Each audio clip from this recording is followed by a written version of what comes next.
அடுத்தபடியாக தயாரிப்பாளர் ஏஆர்கே ராஜராஜா அவர்களை ஓரிரு வார்த்தைகள் பேச அழைக்கிறேன். உங்களோட பலத்த கைத்தட்டலுக்கு நடுவில்.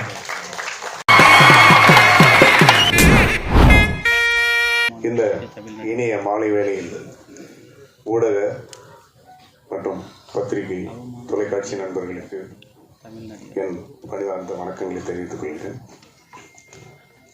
ஆர்கே வெள்ளி மேகம் இந்த படத்துக்கும் எனக்கும் ஒரே ஒரு சம்பந்தம் தான். தம்பி கௌரிஷ் என்னை அழைச்சார், நீங்கள் வரணும் அப்படின்ட்டு.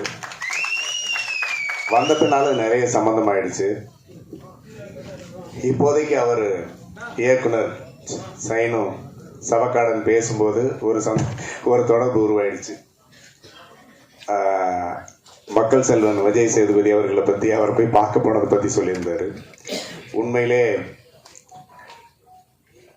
அவரை சந்திக்கிறதுக்கு ஒரு ஃபார்மாலிட்டியோடு நீங்கள் போயிருந்தா நிச்சயமாக அவர் உங்களை சந்திச்சிருப்பார். ஏன்னா நீங்கள் ஒரு 5-6 படங்கள் எடுத்த டைரக்டர், அதை நீங்கள் ப்ராப்பராக போகலை அப்படின்ற மாதிரி தெரியுது. என்ன காரணம்னு கேட்டிங்கன்னா, உங்களுக்கு தெரிஞ்சிருக்கும் மலையாள படம் மார்கோனி மத்தாய்.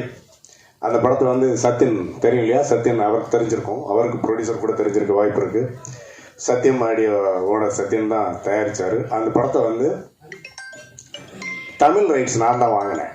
அதில் ஒரு தமிழ் ஆர்டிஸ்டாகவே விஜய் சேதுபதியாகவே நடிச்சிருப்பார். அந்த படத்தை நான் ஒரு விலைக்கு வாங்கி எனக்கு ஒரு நல்ல லாபத்துக்கு நான் வேற ஒருத்தருக்கு வித்துட்டேன் அந்த படத்தை. அந்த தயாரிப்பாளர் விஜய் சேதுபதி சார் அணுகின முறையும், அவர் மலையாளிகளுக்கு எவ்வளவு மரியாதை கொடுத்தாரு அப்படிங்கிறதையும் என்கிட்ட நேரடியாக சொல்லியிருக்காரு. ஒருவேளை நீங்கள் அவருடைய இப்போ குமாரண்ணன் இருக்காங்க, சிவாஜி ஃபிலிம்ஸ் குமாரண்ணன், அவரை நீங்கள் நேரடியாக போய் பார்த்து உங்களை பற்றி நீங்கள் எடுத்து சொல்லியிருந்தீங்கன்னா நிச்சயமாக அவர் கண்டிப்பாக அவங்களுக்கு எதனா ஒரு ஃபோட்டோ தானே, நீங்கள் சொன்ன மாதிரி நீங்கள் என்ன 4 சென்ட் 5 சென்ட் நிலமா கேட்க போனீங்க, ஒரே ஒரு ஃபோட்டோ தானே, கண்டிப்பாக அவங்க கொடுத்துருப்பாங்க. நீங்கள் அதை அணுகின முறையில் ஏதோ ஒரு சின்ன தடங்கள் இருக்குன்னு நினைக்கிறேன். அடுத்த முறை ட்ரை பண்ணுங்கள், கண்டிப்பாக அவர் செய்வார்.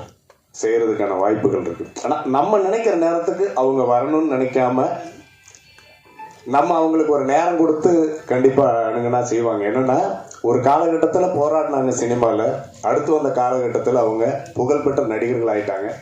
நிறைய தடைகள் இருக்கும் அவங்களுக்கு, சிலரை சந்திக்கிறதுக்கு இல்லை மற்ற விஷயங்களுக்கு. அதுதான் அவங்களுடைய குறையாக இருக்குமே தவிர வேற எந்த குறையும் அவங்கள்ட்ட இல்லை. ஏன்னா அவர் இந்த மாதிரியான நிறைய படங்களுடைய அந்த வெளியீட்டை வெளியிட்டிருக்காரு. அது அவருடைய எக்ஸ் பக்கத்தில், முன்னாள் ட்விட்டர் பக்கத்தில் கூட நிறைய பகிர்ந்துருக்காரு. அதை தான் சொல்லுவாங்க. அதே மாதிரி தயாரிப்பாளர் ஒரு படத்தை பற்றி பேசுறதுக்கு அப்புறம் முன்னால் பேசும்போது தமிழ் சினிமாவுக்கு போனால் ஏமாத்திடுவாங்கன்னு சொன்னாங்க அப்படின்ட்டு. ஃபிலிம் வேர்ல்டு தான், சினிமாவுக்கு இல்லை, தமிழ் சினிமா உலகம், அதைத்தான் சொல்கிறேன். ஆனால் என்னன்னா, உண்மையிலே எனக்கு ஒரு சின்ன அனுபவம் இருக்குது. என்ன காரணம்னா, நான் தமிழ், தெலுங்கு, மலையாளம், கன்னடம், ஒடியா, போஜ்பூரி, பெங்காலி இந்த மாதிரியான எல்லா திரைப்படத்துறையிலையும் பணியாற்றிருக்கேன். பொதுவாக சினிமா உலகத்தில் மட்டும் இல்லை, தமிழ் சினிமா உலகத்தில் மட்டும் இல்லை, தமிழ் சினிமா டெக்னீஷியன்ஸ் மட்டும் இல்லை, எல்லா இடத்துலையுமே அந்த என்ன சொல்லுதுன்னு கேட்டிங்கனாக்கா, பணத்தாசை பிடிச்ச இல்லை வேறு மாதிரியான ஆசை பிடித்த மனிதர்கள் இருக்கத்தான் செய்வாங்க. அவங்களெல்லாம் புறந்தள்ளிட்டு நல்லவர்களோடையும் சரியானவர்களோடையும் நம்ம போய் சேர்ந்துட்டோம்னாக்கா எல்லாமே சரியாக நடக்கும். இது இங்கே தான்றது இல்லை, அங்கே. ஏன்னா நீங்கள் சொன்னீங்கன்னு நானும் ஒன்று சொல்லக்கூடாது அப்படின்றதுக்காக சொல்லுவேன். நானும் நிறைய படங்களை மலையாளத்தில் ரிலீஸ் பண்ணியிருக்கேன். சரி, ஆமாம், எல்லா துறையிலையும் இருக்குது. அதெல்லாம் அதெல்லாம் ஏற்றுக்கிட்டு நம்ம பண்ணணும்.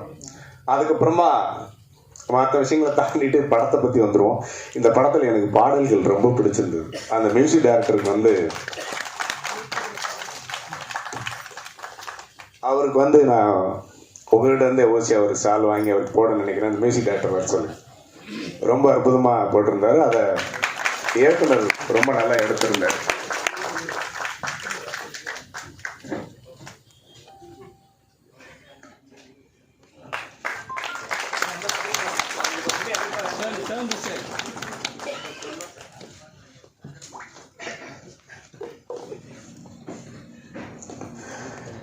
அதை டைரக்டர் ரொம்ப நல்லா படமாக்கி இருந்தாரு.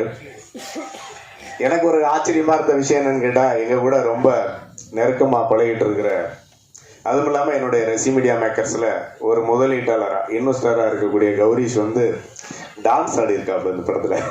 டைரக்டர் அவரை வந்து டான்ஸில் ஆட வச்சிருக்காரு, தயாரிப்பாளர் அதுக்காக நிறைய ஒத்துழைச்சிருக்காரு. அதனால அவருக்கு வந்து அவங்க 2 பேருக்கும் கௌரீஷ் சார்பில் வந்து நான் என்னுடைய நன்றியை தெரிவிச்சுக்கிறேன்.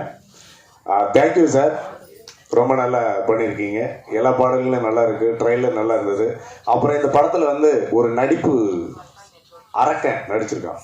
யாருன்னு கேட்டிங்கன்னா விசித்திரன்.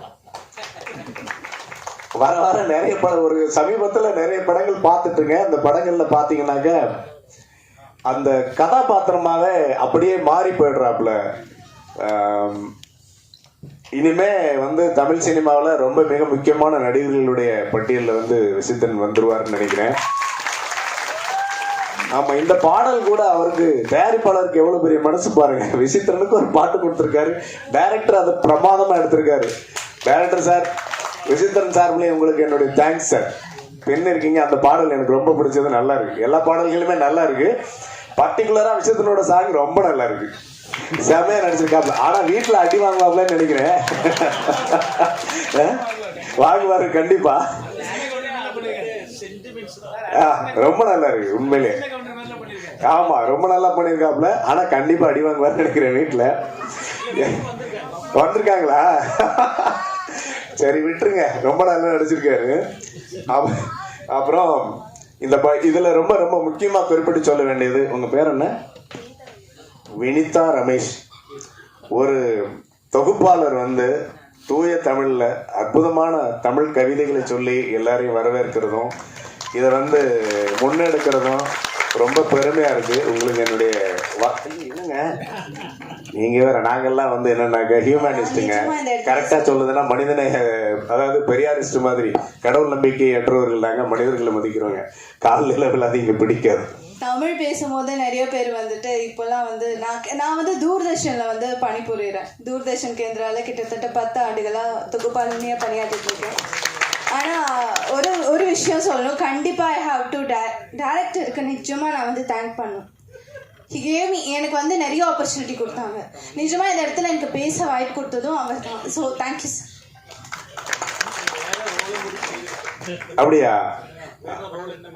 ஓ, படத்துல ஒரு சின்ன கேரக்டரும் பண்ணியிருக்கேன், காஸ்டியூம் டிசைனராகவும் ஒர்க் பண்ணியிருக்கேன். தமிழ் எவ்வளோ பேர் மதிக்கிறீங்க அப்படின்னும் போது எனக்கு ரொம்ப சந்தோஷமா இருக்கு.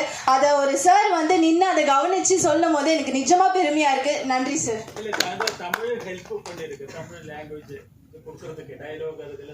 அப்படியா? ஓகே, அதுக்கும் உங்க சார்பில் நன்றிகள் சொல்லும், வாழ்த்துக்களும் சொல்லிக்கிறேன். அப்புறம் உண்மையே வந்து படம் வந்து இந்த படத்தோட டைரக்டரை பற்றியும் இந்த படத்தோட கேமரா, நான் வந்து மியூசிக் டைரக்டர் ரொம்ப உண்மையிலே நல்லா பண்ணியிருந்தார், அது இம்ப்ரெஸ்ஸாக இருக்கு. அதுக்கு காரணம் இயக்குனர் தான். இயக்குனரும் அவருடைய ஒளிப்பதிவாளர். உங்க ஒளிப்பதிவாளர் பேர் என்ன? உங்க கேமராமேன் பேர் என்ன? Mister Sainu Chavakkadan sir. Directorate of photography. ஆமா, என்னன்னா அவரை பத்தி ரொம்ப பெருமையா கௌரி சொன்னாப்ல. படம் ஷூட்டிங் முடிச்சுட்டு வரும்போதெல்லாம் ஒவ்வொரு தடவையும் என்ன டைரக்டர் என்ன கேமராமேன் 2 பேரும் அவ்வளோ அற்புதமா ஒர்க் பண்றாங்கன்ட்டு. நாங்களும் சினிமாக்கள் தயாரிக்கிறோம்ல, நிறைய பேர்கிட்ட படாத பாடுபடுறோம். அவங்க 2 பேரை பத்தி சொல்லும் போது ரொம்ப சந்தோஷமா இருந்தது. வாழ்த்துக்கள் சார். அதுக்கப்புறம் அண்ணன் அன்பு செல்வம் அவர்கள், அவர் வந்து பேசிட்டு கேள இப்ப சமீபத்துல ஒரு படம், அதுவும் வந்து யோகி பாபு சார் நடிக்கிற படம், அந்த படத்தையே வந்து பெப்சி சார்பில் வந்து நிறுத்திட்டாங்கன்னு தன்னுடைய ஆதங்கத்தை ரொம்ப ஆர்ட் டைரக்டர் யூனியன்லேருந்து வந்து நிறுத்திட்டாங்கன்னு ரொம்ப வருத்தப்பட்டார். ஆனால் இப்போ வந்து அது அவங்களுக்கு அதுக்கு ரைட்ஸ் இல்லை. உண்மையிலே என்னன்னா லேபர் கமிஷன், அதாவது தொழிலாளர் நல வாரியம் வந்து ஒருத்தரோட உழைக்கும் உரிமையை தடுக்கக்கூடாதுன்னு எப்பவும் சுற்றறிக்கை கொடுத்துட்டாங்க. அது மட்டும் இல்லாமல் அப்படி தடுத்தாக்க அவங்க மேலே நீங்கள் வழக்கு தொடுத்தா நிச்சயமாக அவங்க மேலே வந்து கிரிமினல் ஆக்ஷன் எடுக்கிறதுக்கான வாய்ப்புகள் நிறைய இருக்கு. அது மட்டும் இல்லாம அமைப்புகள் நிறைய இருக்கு. இப்ப அவர் வந்து சிறு முதலீட்டு தயாரிப்பாளர்கள் சங்கம்னு வச்சிருக்கிற மாதிரி நாங்களும் all India film chamber of காமர்ஸ்னு சொல்லி ஒரு அமைப்பு வச்சிருக்கோம். எங்களுடைய அமைப்பு வந்து கார்பரேட் அஃபேர் மினிஸ்ட்ரியில் வந்து சென்ட்ரல் கவர்மெண்டோடைய இதில் பதிவாயிருக்கு. எங்களுக்கு ஆர்பிட்ரேஷன் கோர்ட், அதாவது நடுவர் நீதிமன்றத்துக்கு கவர்மெண்ட் எங்களுக்கு பர்மிஷன் கொடுத்துருக்கு. இந்த மாதிரியான விஷயங்களை வந்து